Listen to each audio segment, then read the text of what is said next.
Tuesday afternoon, and so Tuesday afternoons matter too, don't they? So today we have promised that we were going to talk about the Supreme Court overturning Roe v. Wade, and so we actually, usually it's just JD and I, and we talk about our sermons that we did last Sunday. I didn't preach last Sunday. You did. Mm-hmm. How'd that go? Went great. Yeah, it was good to be here at Blue Mountain, see a lot of old familiar faces. Had a good time. And today we have a guest with us visiting. This is Leslie, my wife, Leslie, and she is sitting here. And we've asked her to come along and be a part of our conversation for two reasons. One of the things is it's helpful to have a female perspective, but not just a female perspective, but an informed, a theologically informed female perspective. And so Leslie is also has her master's degree from a seminary, Nazarene Theological Seminary, and so it's good to have you, Leslie, here on Monday Matters on Tuesday afternoon. So, yeah. Why did we think it was so important to talk about this? Because I know you and I, our podcast episode last week, we almost got into it. So before we started recording, we almost got into it, but we were like, no. First off, why are we doing this? Second off, why did we wait a week? Yeah, so I think the reason I wanted to wait a week really had to do with the fact that I wanted to be able to think through the issue, because what day did that come down, the Roe v. Wade being overturned in the Supreme Court? That was like a Thursday, or I think so. It's almost 2 weeks ago, I think. Yeah, it was pretty late in the week, and then it just seemed like I wanted to take a little bit more time, mm-hmm. and and think a little bit more about it, and really focus on it rather than it just sliding into our regular conversation and kind of hijacking things. Because if I don't think something through, I'm going to say something I regret every 100%. Time. Yeah, yeah, absolutely. So that was the reason why. So, but what I thought. It's this landmark overturning of Roe v. Wade. It's been the law of the land for 50 years that it was protected. The Supreme Court said that about 50 years ago, and now it was overturned. And so we're waking up with a new reality, and several of the states have said that we're going to outlaw abortion in their state, and other states have said, no, we're going to expand, our capacities so that we can help states perform. So people from other states can come and have an abortion there or something like that. So what I did was I did a little research, and I'm going to throw some of this stuff out and just see what your thoughts are on some of these things. Evangelical Protestants. This is according to a Pew study that was done. That it was just published in USA Today last month on the 27th. So this is what Americans were thinking last month before this all happened. Evangelical Protestants, 63% oppose legal abortion. Evangelical Protestants. Mainline Protestants, 33% opposed legal abortion. What's the difference between a mainline Protestant and an evangelical Protestant? Anybody want to? So the big difference is there's way too many denominations in the Protestant tradition. But mainline, that's going to be more your Presbyterian, and even along mainline denominations, they've split and schismed into PCUSA, which is more mainline liberal, versus PCA, which is more conservative. But yeah, so mainline is going to be your Presbyterians, your Lutherans, your Methodists, whereas evangelical, you're going to be getting more of your Baptists, your non-denominational. So a lot of that has to do with sort of history and liturgy, and that's just in my head. I think the denominations, in which camp are they in? Are they mainline or are they not mainline? Are they evangelical? So and mainline tend to swing on the political spectrum, and that's the harsh reality and the sad reality, in my opinion, of how the church and why the church is declining, is because the mainline tradition has really tied itself to, liberal politics and the liberal agenda, and then evangelical Christianity has more tied itself to conservative politics and that agenda. And that statistic shows it right there too. The 63 versus 33 or whatever, that's a pretty wide split for two different groups of Protestants. But I don't know. Did I miss anything there? No, but No. I think that you hit on something that is even underlying the problem even more, that the church has aligned with a political idea. Mm. That's a problem. Oh, yeah. I'm going to be excited to get into it. I would be really curious to know the sample size of that Oh, yeah. research. That's a great question. I could probably look it up, but I can't right offhand. But it is a Pew study, so I'm sure that they have all the details. Do you think it would be good if we all just went around with just views and thoughts? So what did you think the second that it happened, once that decision came through? What did you think, and why did you think that? Like, what was your initial reaction? And then what's sort of your approach to how we should approach the subject? I don't know. It's going to be hard to just dive right in. I can start too if you want me to. Sure. Okay, am I going to put myself on the spot? Well, it sounds like you're putting us on the spot. So why don't, So you want me why to don't you put start? myself on the spot? Okay, so when it comes to abortion, it's just a really, really hard issue. It's something that, so I have friends, after traveling around so much, going to seminary, I have friends that are in those mainline, much more liberal swings, as well as friends who are conservative. I saw several Facebook posts, and the world exists beyond Facebook, but that's just the initial reaction. Several Facebook posts where you have seminarians who, are following the same Jesus, but they're, if I saw several posts, running a victory lap, right? Like, oh, it's finally life wins, stuff like that, running a victory lap. And then I saw other posts like, this is terrible, taking away my right to choose, et cetera, et cetera. And then what would happen is people would be commenting on them. People would be getting into debates, into, hostile interactions. And Facebook is sort of just a microcosm of reality. And so I haven't experienced as intense conversations in real life as because Facebook, under the veil of online, people are sometimes willing to be a little bit more blunt. But it just seems very hostile, right? So it seems like a very, very hostile environment. And so it's the kind of thing that we do need to address and have this, conversation. Once it happened, I had already written my sermon for that Sunday. But I'm going to share what I said because I wanted to touch on it. And so what's really important to me, and it's sort of what we sort of hinted at, is how religions, the Christian religion is aligning itself with political parties, and that's part of one of the big reasons for its downfall. Going back to Jesus' time, the Romans persecuted the Jews terribly. So a little background on that: massacred Jews. Jesus grew up about 15 minutes away from Sepphoris, which is a city where they burned absolutely to the ground about 20 years before his death. And so Jesus was very, very aware of political persecution. He was persecuted. He was part of the oppressed people that were being ruled over. And the Jews had several different political parties, during that time. And this is what I shared at church. You had the Sadducees, who were sort of the rich class. They sort of stayed removed so that they could maintain power, but they were really, really rich. You had the Pharisees, who wanted to sort of maintain the Jewish culture, maintain the Jewish religion, sort of the purists. Which I would say aligned, those are probably most aligned Pharisees with evangelical conservative.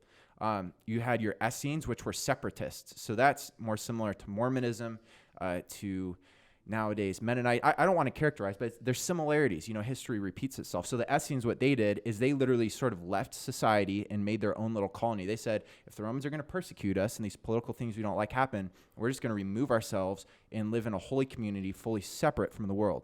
You had your Zealots. They went and they were killing the Romans. Hostile action, hostile against, very politically activist. And then you had your Herodians. And so they were the ones that just accepted money and became sort of the actual ruling class de facto. Jesus had friends amongst all five of those people groups. Simon the Zealot was one of his disciples. Joseph of Arimathea, he was a Pharisee that Jesus was friends with. Jesus talked to the Pharisees and the Sadducees.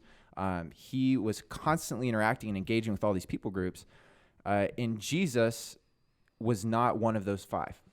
Jesus was very intentionally not political, by name and by policy, even when he was trying to be trapped, with the question of, do you pay taxes to Caesar or God? So anyways, first off, I think we need to lay the ground basis that the church's role is not political. And as we talk today, my perspective is really influenced by Bonhoeffer, a theologian in Germany, as Hitler rose to power and the Nazis started persecuting the Jews.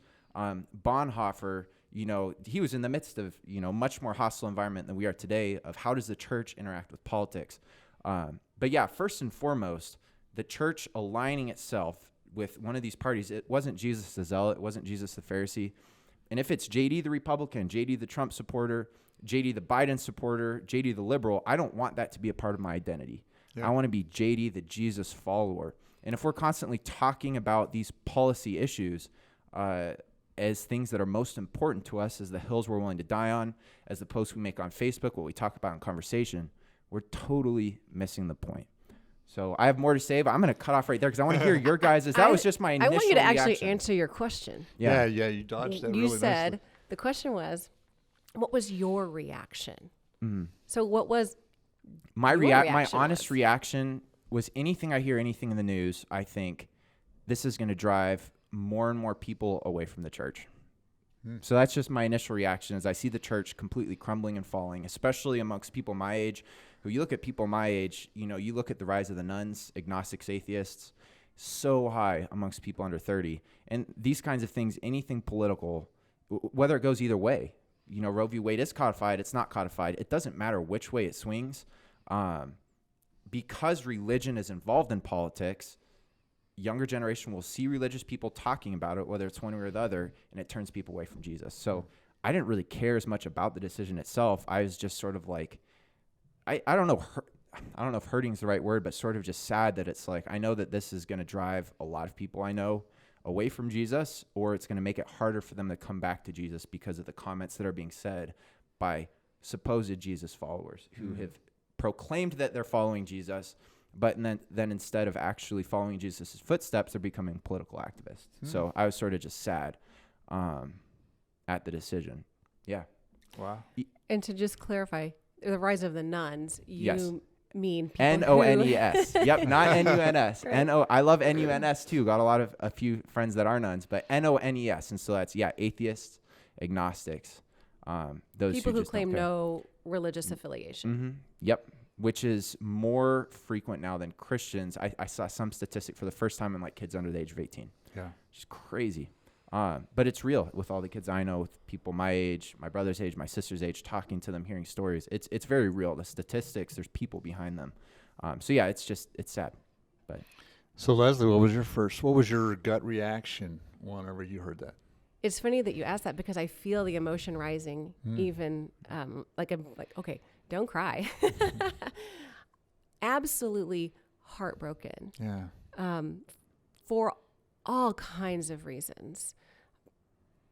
But I think, so while you were on Facebook, I was following Twitter, and Twitter was vicious. And vicious toward everybody was angry. It just didn't matter. And so my initial reaction, I knew it would be turned, I knew it was going that direction. And my reaction, again, very saddened. I don't even know if I have a word. Despair. I don't think it's despair, but it was so to see a divided country further divided, and to see just the animosity of people toward another human being for having a different set of ideas or beliefs, very strong ones. I really needed to, after about 2 or 3 days of nothing but Twitter horror, I had to delete the app and just take some time and get away from it all, because there were no conversations happening. There was just vitriol and name calling and way worse than that. And so, and then, people saying, if you don't believe the way I do, just stop following me. I'm like, we have got to be able to have conversations with people who vote differently than we do. I have deep-seated beliefs about life and the sanctity of life. I also have deep-seated beliefs about caring for people caring for women.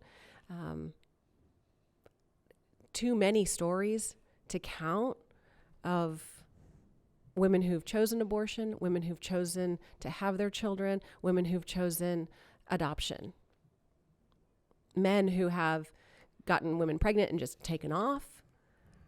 So I think the soup is, the water's muddy. We'll go with, and there's no clarity.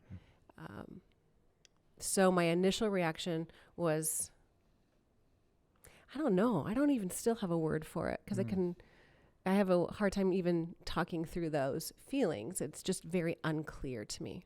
Yeah. Yeah. I'm embarrassed. Oh. Let me say that. I'm embarrassed by the response of people who call themselves Christians, regardless of how they have responded, because I'm not seeing a response of love in many directions, if any. And that is probably a strong word, but I will own that for my own self. Yeah. Yeah, I think it's heartbreaking. Yeah. Wow. Thank you for sharing that and having the courage even to share, from your heart piece. So, as I think about my initial reaction,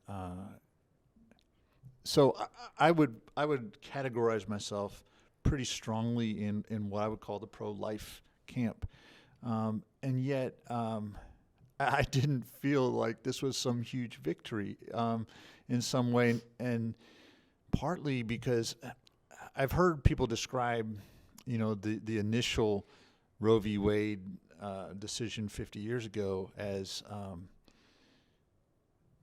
the people didn't vote on it. It was handed down by the court. And so now suddenly the court has said this is what's legal, this is what's not.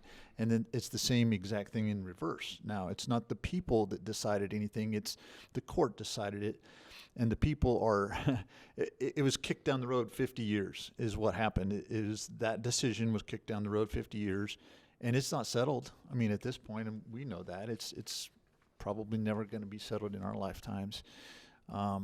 So now I say, that I land in the pro-life camp. That doesn't mean I don't have compassion or feelings or understanding for the other camp either. And so I find myself a little bit terrified of this conversation even. Partly because I don't want to be labeled or discarded or canceled or that kind of thing because I think it is an important conversation that we need to have rationally and so most political conversations I'll avoid when it comes to church kind of stuff. If you're going to talk to me about I don't know. Let's get something that's really innocuous. Speed limit. Bear hunting. Bear hunting. Okay. Yes, thank you. Bear hunting was outlawed spring bear hunting was outlawed in Washington. Do I think the church has any business addressing that? No, I don't. Because to me, that doesn't feel like a theological issue. And that's important too, that I said to me, it doesn't feel like.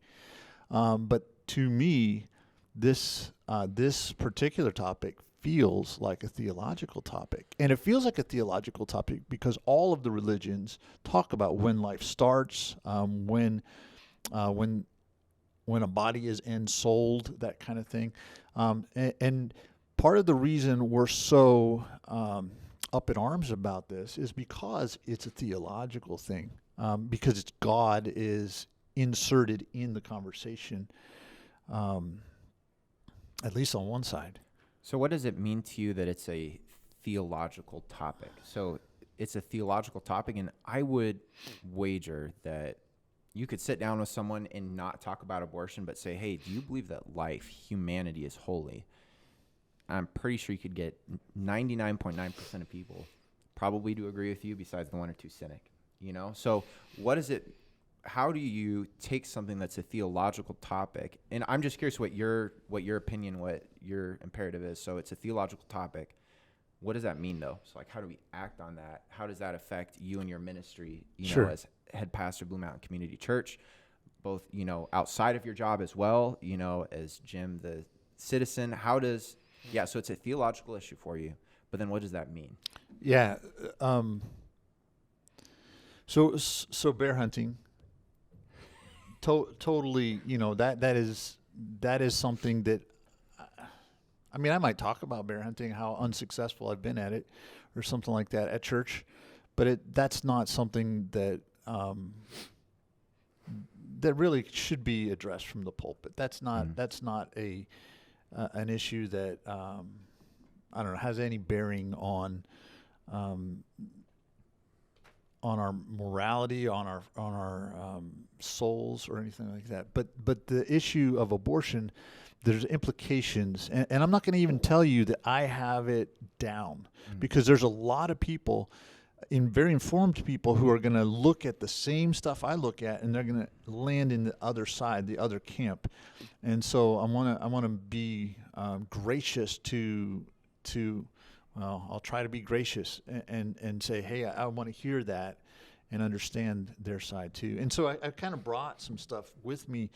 Did I answer your question, or did I avoid it too? Sort of. So you're saying that to you, this is important enough of an issue where you think it does belong in church conversation from the pulpit? Well, I think it's in everybody's conversation, and because it's in everybody's conversation, it probably, it definitely belongs in church. Now, there's some things that get into everybody's conversation that don't matter. Who won the Super Bowl? It doesn't matter. There's no theological bearing on that. Oh, what are you laughing about over there? Depends on who you are. I was just gonna say I disagree with that. I can see where you're coming from, but I don't think it belongs in church conversation. Oh, okay. Say more. Just because I was really struggling actually on how to sort of verbalize this, because I'm sort of, so not all of you necessarily know, I'm just like really anti-government. I'm sort of just, I think that we need to be not talking about it, not, we need to be doing what we can with the people that live around us with what we're doing, because we can't really, I don't know. And it all has to do with how I, see the church's role in society. And what was really reading Bonhoeffer, what I've really taken away from that is that it's not the church's role to have opinions on policy, but rather the church's role to have opinions on value, goodness, if that makes sense. So abortion. There are so many things in the Bible that the Bible is very explicit on that you and I would agree with. For example, that divorce is terrible. And yet, we aren't trying to pass a law that outlaws divorce. Even though marriage, one of the first things that we see in Genesis, one of the holiest things, one of the holiest unions that you can make, and yet Christian divorce rates are pretty much, it might be a little bit lower, but pretty much the same as, those who aren't Christian divorce rates. We can go all the way down the list about moral issues that, we should talk about, because there's stuff like you and I care about. So sure. I guess I'm agreeing with you in that it's the kind of thing that we can talk about. But as far as trying to influence voting or political action, then the church becomes a political machine. Because then if the church is trying to influence policy on abortion, if we're talking about abortion from the pulpit, where are we going to stop? Because life is important, but so is marriage. So is worship. So is all of these different things. And the church becomes a political machine, which is something that I don't think it was meant to be, that we don't see in the early church or in Jesus's ministry. So I don't know. Political machine. What do you think? I think everything is spiritual. Okay, Rob Bell. Right? Isn't that his quote? Isn't that his book? Isn't that his new book? It is Everything a Rob is Bell spiritual. book, yes. Nice. I don't think we can separate as well as we'd like to think we can separate. Jesus moved in and among the people regardless of where he was. He was who he was, where he was, all the time. And everything he touched was different because of it. I think that's the way, if that's what he did, then that's how we're supposed to be. So whether we are, whatever we're doing, whoever we're talking with, every place needs to be better because we were there. Every conversation is an opportunity to point toward Jesus. Everything we do, how we do it, every interaction. And I'd even say for that lovely life of that bear, there's an opportunity to make that space better than it was than when we got there. So that's a very high level way of saying, just that I'd love to be able to separate our lives into tiny and very clear boxes that make it clear. But reality is it's very fluid. And there's just no way that something I do in work doesn't affect what I do at home, doesn't Absolutely. affect. So I would probably both agree on some things that both of you said, and I would probably push a little on others, but I'm okay with that. Yeah. I think we can hold the tensions and still follow Jesus, which I think that's what makes Jesus amazing. He held a lot of tensions and was able to be who he was. Well, that landed him on the cross, of course.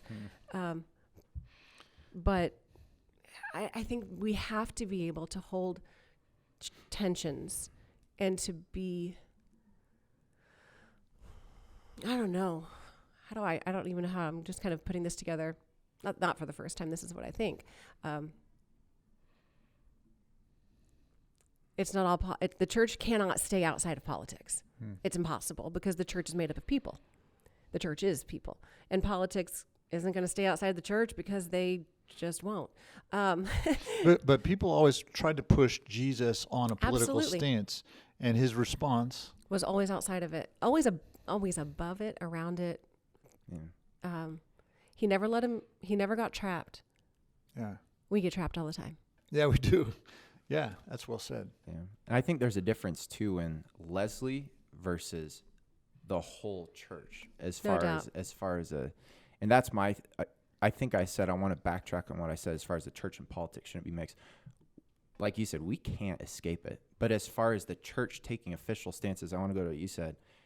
We're following Jesus. That is, the goal of the church should be the gospel and the gospel spread and nothing else. Now, we can't get away from politics, but that's not necessarily the church. But I'm also in the church, so it's this weird. You can't really. It's so nuanced. It's really hard to.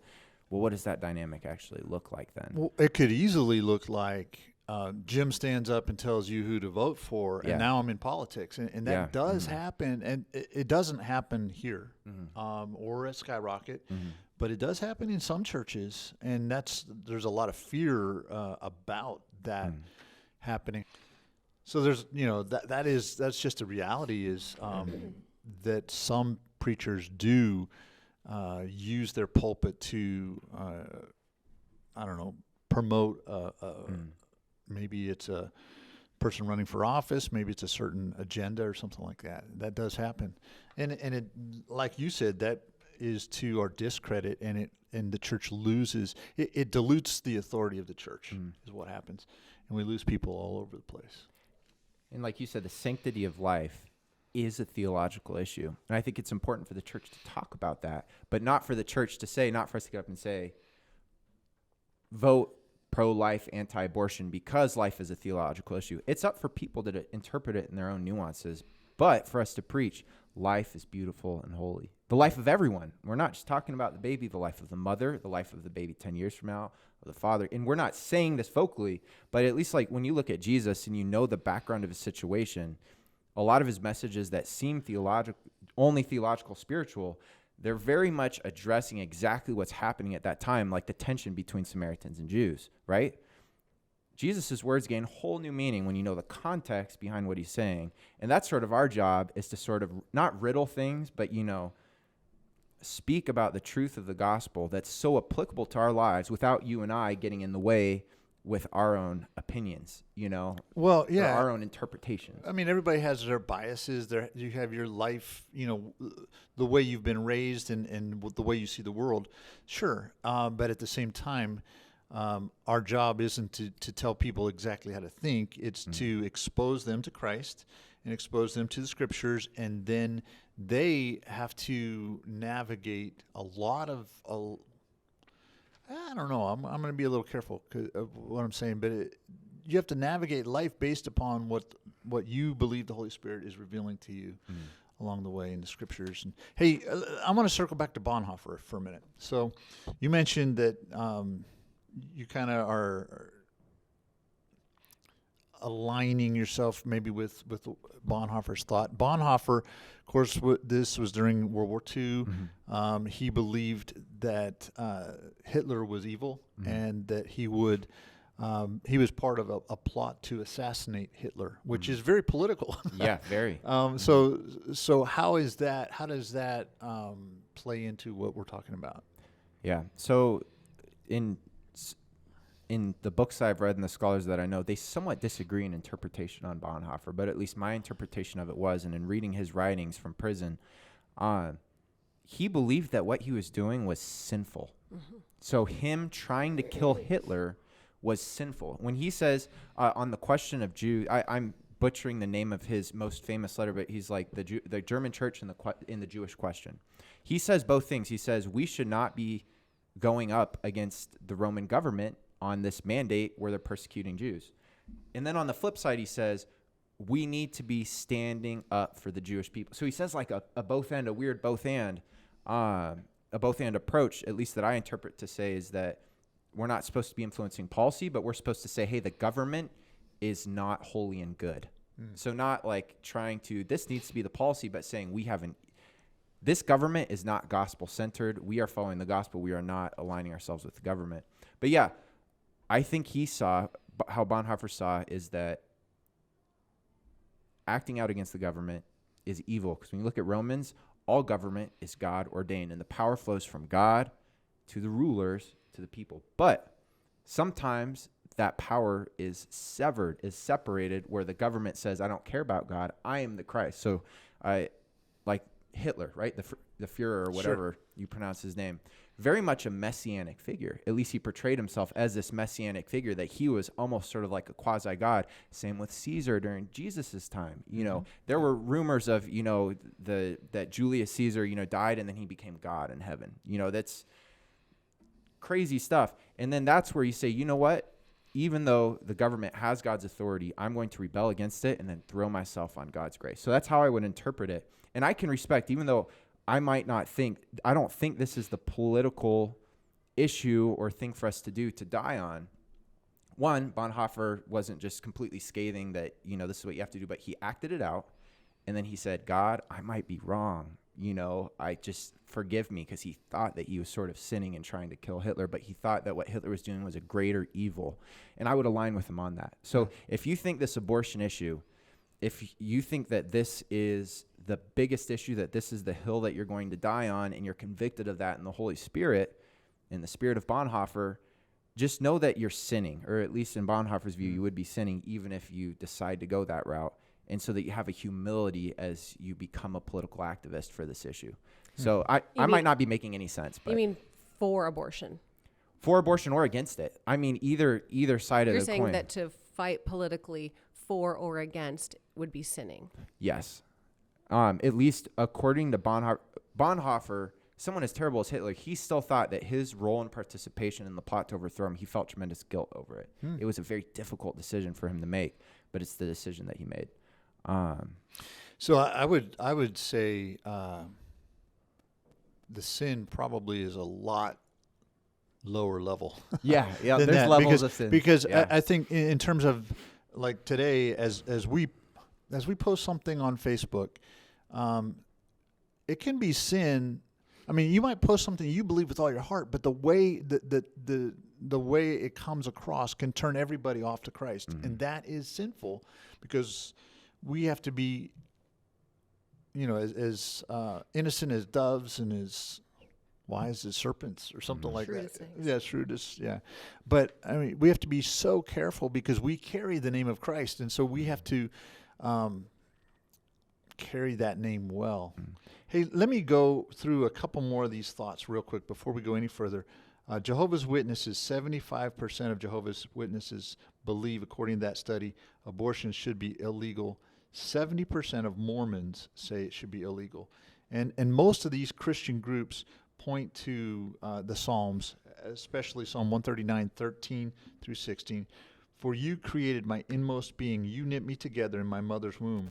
I praise you because I am fearfully and wonderfully made. Your works are wonderful. I know that full well. My frame was not hidden from you when I was made in the secret place. When I was woven together in the depths of the earth, your eyes saw my unformed body. All the days ordained for me were written in your book before one of them came to be. So you've got that idea that God formed you before you were born and that you were an individual. Now, contrast that with 83% of American Jews. 83% believe that abortion should be legal. And the reason that the theological reason for this seems to be that the Jewish law is derived from the Torah, the first 5 books of the Bible, Genesis, Exodus, Leviticus, Numbers, Deuteronomy. And so they look at that psalm and they say, yeah, it's poetry. It's nice. It's beautiful. Yeah. It's poetry. But they'll look at it and they'll say in Genesis 2, verse 7, life begins when God breathed into Adam the breath of life. So Adam's body was perfectly formed, but until God breathed into him, there was no soul in Adam. And so they'll look at that passage and they'll say, a baby doesn't have the breath of God in them until they breathe their first breath. And so that's kind of the theological thinking behind it. And I've totally oversimplified that, but I think that's kind of the direction that comes from. And it's important to do that, though, to say, hey, you can be a respectable theological person and stay on either stance on this issue. At least I believe that. Yeah. Some might not, but I think you can be a wise Christian and be on either side of this issue, which is for why me personally, it's not one of the ones that I'm not going to die on this hill. I'm going to maintain my gospel-centered and focused mission. Yeah. Because I do get the Jewish perspective, and I know we've joked around, but a very serious Bible passage also to consider is Numbers 3. And I'm not just going to drop the bombshell, or Numbers 5, sorry. Just go read Numbers 5.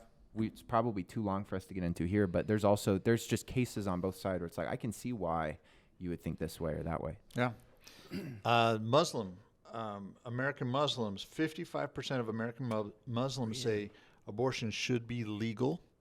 So it's like split. 55%. Really? And they say it's permitted for the first 120 days. And then after that, after the first 120 days, the first 4 months, the fetus is ensouled. They believe that there's that moment in time when now it moves from being a fetus to a human. It's ensouled. And any time after that, then it shouldn't be. So kind of fascinating theological perspectives from various groups. What are you thinking over there, Leslie? So I'm thinking that I'm the only person in this conversation who's actually been pregnant. Well, and also the only person in this conversation who had an infertility diagnosis. Mm-hmm. And the only person who has tried very hard, through all kinds of means to get pregnant, and desires something like that so much, and be told, no, that's not going to happen for you. And we don't talk about infertility in the church. There's another one that we don't talk about, and we don't talk about. Which is amazing in that half the women in the Old Testament were infertile, and God blessed them, and that's where Jesus came from, that line.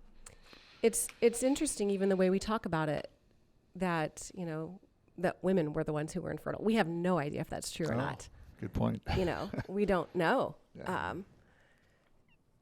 But there's so much responsibility given to the woman when it comes to the ability to get pregnant, the ability to carry a child full term, to have a safe delivery, to be able to raise a child. The man's got the pretty easy part, and he could actually just take off. And there's a way we can talk about this very headily, right? Like there's the knowledge that we have, right? We can talk about it that way, but something changes in you when you're carrying a child, when you take that test and it's positive, or when you take that test and it's negative over and over and over again. Things, you change as a person, as a woman, and at a cellular level, your body changes. You're never the same. Whether you carry that child to full term by choice or not your choice, your physicality, the cells of your body change. You're never the same. And it's really easy to keep this conversation outside of that. Yeah. That's why this conversation is so important, because half of the population will experience something like this at some point. Somebody's going to have an unexpected pregnancy, an high-risk pregnancy, an ectopic pregnancy. Unwanted. I really hate to say the word unwanted pregnancy. It's forced on them. But it's something that, I mean, it is a phrase that is there and used. Because we also have no idea. I can tell you, you just don't know what it is to have a child until you have the child. And for the reasons that I've stated, I mean, for the years of infertility that we went through, I sit very heavily in, because I wanted a baby so badly. I mean, our daughter has her name because of that's part of her story, which I will keep out of this right now. But at the same time, that's my story. Yeah. And I feel this differently than everyone has their own story. I look at my grandmother who had to have a DNC because she had an ectopic pregnancy, and that, my goodness. What's a DNC? It would be it's called dilation and curettage, and it's a removal of the baby because the baby died, right? Sure. And without having that, she would have died. Sure. Well, if my grandmother would have died, I would not be here. But if you think about my grandmother, I mean, my grandmother would be over 100 years old right now. And that means that was a very dangerous procedure for her. Yeah. Legal or not, definitely not, I'm certain. But women have taken care of women for all of history. And what I'm missing in the conversation online and even in person is a tenderness toward women, whatever they choose. Because regardless of what they choose, it's not an easy choice. It is not easy to raise a child, and I can only imagine it would not be easy to make the decision to not. I didn't make that choice. Right. But I wrote down some notes that I said that I think abortion is a symptom of a deeper and greater problem in society, and that is that we have forgotten how to show the love of Christ to each other. I think men have forgotten what it means, or have maybe never been taught what it means to truly love a woman instead of just see her as an object. Women have bought this idea that we have to present ourselves a certain way or we're not valued in society. Very sexualized, very transactional relationships. So as like I was saying before we started recording, I can't raise 6 million babies. I'm not all, I can't do that. I can only affect change in my own circle. I can take in and help other women. I can take in other children. I can do that. I can love, but I can vote. But what I want to do in this conversation is to be open. Yeah. And to hear another person's story and to walk alongside them. Because as I read scripture, I think that's what Jesus would have done. I think he would have walked alongside, and he didn't stone the woman, caught in adultery. Yeah. And again, let's just note that it was only the woman who was going to be punished. Jesus raised the status of women wherever he went. He cared for them. He cared for them while he was dying on the cross, as he takes care of Mary to make sure that she doesn't have to become, with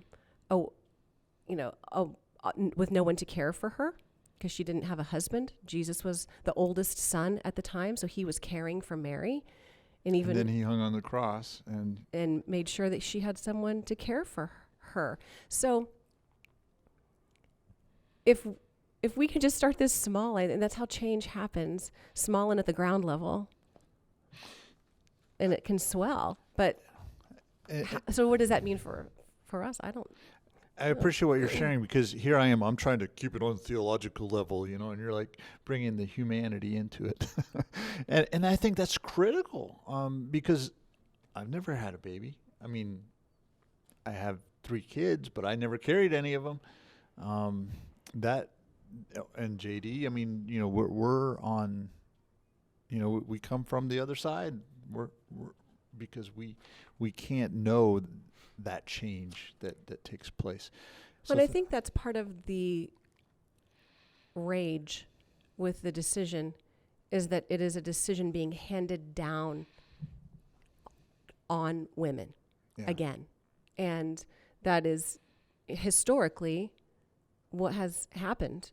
And it feels to many women like a huge, setback. Like women's rights are really in danger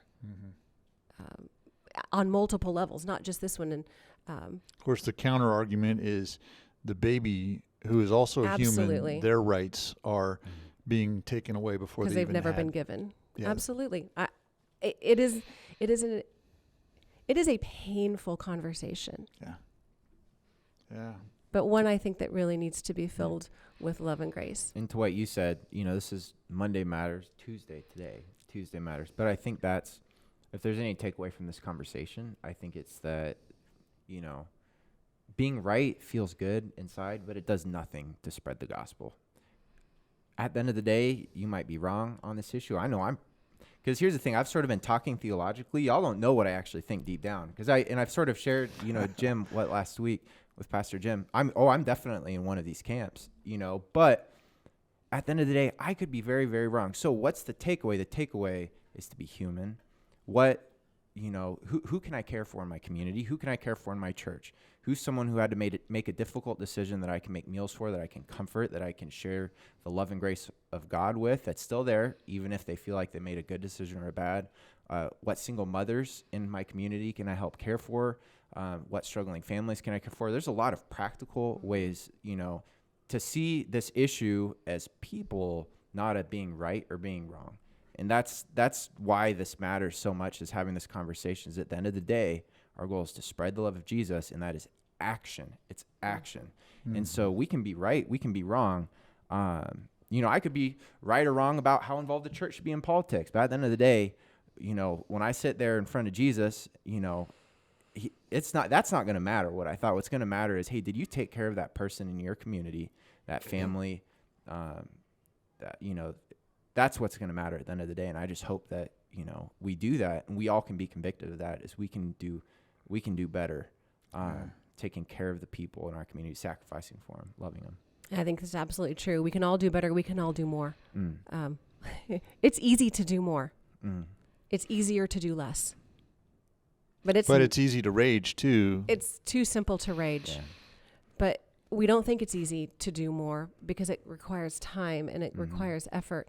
But it is not hard to pick up the phone and call one of the local agencies and say, hey, can I volunteer? Hey, can I bring something? Or, shoot, even look on your Facebook things for free in the Walla Walla area. There's always a mom looking for a car seat or clothes or something like that. There should actually be no needs. The church in a community, there should be no needs. Of course, we have to know what the needs are, but we should be here to take care of them. That's a heavy word, should. Sorry about that. Yeah, you should have done us. I did. But at the end of the day, I'm going to agree with JD there that it's what we do that matters. Jesus said they'll know we follow him by our love for each other. And when you love someone, you take care of them. At risk of circling back to the theological piece, I just want, for the record, there was one more category, American Catholics, and let's just throw these numbers out because I think these are helpful for us. American Catholics are largely split. 56% support legal abortion and 42% oppose. And that's despite the fact that the Pope and really the Catholic leadership has opposed abortion pretty staunchly over the years. So anyway, fascinating discussion. I don't know that we've solved anything. Maybe we just started having a discussion that maybe you can have at home with your circle, with grace and with humility and patience, and listen more than you talk. I think maybe that's probably where we're missing some stuff along the way too. So, and maybe get active. That's probably the big takeaway. Like get really active. Don't just like what? post. Foster a kid? Yeah, there you go. Yeah. Yeah. And if you have questions about how to get active, reach out to us. We'll put you to work. We will, or we'll find the agencies that need help because we're always experiencing. I know at Skyrock, I know here at Blue Mountain, there's always people calling asking for help. We're connected with agencies in town. We strive to care after widows and orphans in their distress, with the fatherless, the hungry, the poor, with everything, or else we're not doing our job. So yeah. No excuse to not get active. The other thought I had before we close. Some of the language around abortion, like pro-life, suggests that the other side's pro-death, and that's pretty inflammatory. Yeah. The same with pro-choice implies that the other side wants to just take away all your freedom, and so even our language has a hook in it, and so. Walk with caution and love. What else? Anything else? Well, hey, thanks for the special conversation. I don't know where that lands with you, but I think it was important to at least begin a conversation on it. So thank you, Leslie, for joining us on Monday Matters this Tuesday evening. And well, thanks to you. I know you were the one that said, hey, we really need to do a podcast episode on this. And yeah, I think that's so important. So, all right. Good stuff. We'll catch you next Monday, and thanks for joining us.